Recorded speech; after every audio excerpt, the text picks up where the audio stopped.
ఎలా ఉంది bro family star? అన్న ఫ్యామిలీ స్టార్ సినిమా అయితే నాకు చాలా అంటే చాలా బాగా నచ్చింది అన్న. అంటే ఇది ఒక సినిమా లాగా సినిమా స్టోరీ అని మాత్రం నేను చెప్పాను. ఇది ఒక మిడిల్ క్లాస్ స్టోరీ అన్న. అంటే మన జరిగే స్టోరీ కానీ, మన ఫ్రెండ్స్కి జరిగే స్టోరీ కానీ, ఎక్కడన్నా మన దూరంలో ఉన్న రిలేటివ్స్కి జరిగే స్టోరీ కానీ, ఆ స్టోరీ లాగా అనిపించింది నాకైతే. నాకు సినిమా చూసినప్పటి నుంచి అసలు ఎందుకో తెలియదు కానీ ఆటోమేటిక్గా ఏడుపు అనేది వచ్చేసింది అన్న. అంటే అంత బాగా ఎమోషన్స్ వర్కౌట్ అయిపోయినాయి నిజంగా. అంటే విజయ్ దేవరకొండ ఒక హీరో అని అయితే చెప్పాలన్నా.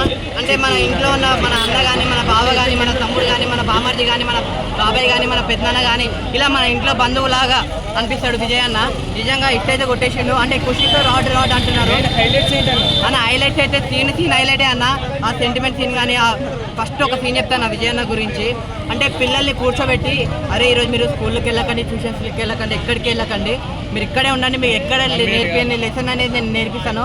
ఆ లెసన్ అనేది సో మంచి నేర్పిస్తాడు అన్న, చెప్తాడు చూడండి. ఆ సీన్ అయితే నాకు పెద్ద ఫ్యాన్ అయిపోయినా. అంటే స్లో ఉంది అంటున్నారు కొంతమంది. స్లో అనేది ఉంటుంది అన్న ప్రతి సినిమాలో. ఏ సినిమా అయినా తీసుకో, ఆఖరికి RRR, బాహుబలి, ఏ సినిమా అయినా తీసుకో అన్న, స్లో అనేది ఉండడం పక్క కామనే అన్న.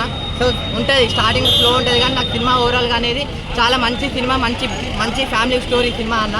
ఇప్పుడు హాలిడేస్ వచ్చింది, పిల్లలు కానీ ఫ్యామిలీ కానీ అందరు ఉంటారు. సో మీరు అందరు వెళ్ళి థియేటర్లోకి వెళ్ళి మంచిగా కూర్చొని చూసి నవ్వుతారు, ఏడుస్తారు, బాధపడతారు, ఎంజాయ్ చేస్తారు, అన్నీ చేస్తారు అన్న. చాలా బాగుంది. ఫైటింగ్ సీన్ ఐరనే వంచాలా ఏంటి, ఆ ఫైటింగ్ సీన్ ఉంటుంది అన్న. మామూలు ఫైటింగ్ సీన్ కాదు. లాస్ట్ ఒకటి చెప్తా అన్న, సినిమా చూడాలంటే టికెటే కొనాలా ఏంటి, టికెట్ కొనాలన్న. టికెట్ కొని సినిమా చూడండి. అన్న మృణాల్ గారి యాక్టింగ్, ఎందుకు క్యారెక్టర్ ఏం చేసిరా నిజంగా. యాక్టింగ్ ఆమె ముద్దుగా ఏవండి అని చెప్పి ముద్దుగా పిలవడం కానీ, ఆ ఇంటర్వెల్ ట్విస్ట్ బ్యాంక్ కానీ నిజంగా మామూలుగా లేదు. మృణాల్ గారి యాక్టింగ్ అయితే చాలా అదిరిపోయింది, చాలా బాగుంది. గీత గోవిందం ఆ టైప్ లో బ్లాక్ బస్టర్ అవుతుందా లేకుంటే మామూలుగా? గీత గోవిందంకి మించి ఉంటుంది అన్న. అంటే అందరు చూసిన గీత గోవిందం లాగానే ఉంది, సేమ్ అంటున్నారు. సేమ్ కానే కాదు, ఏదో 1% సేమ్ అంటూ ఉంటుంది. అంతేగాని అంటే సేమ్ డైరెక్టర్ అన్నప్పుడు, సేమ్ హీరో అన్నప్పుడు ఎంతో కొంత సేమ్ లాగా అయితే నాకు కూడా అనిపించింది.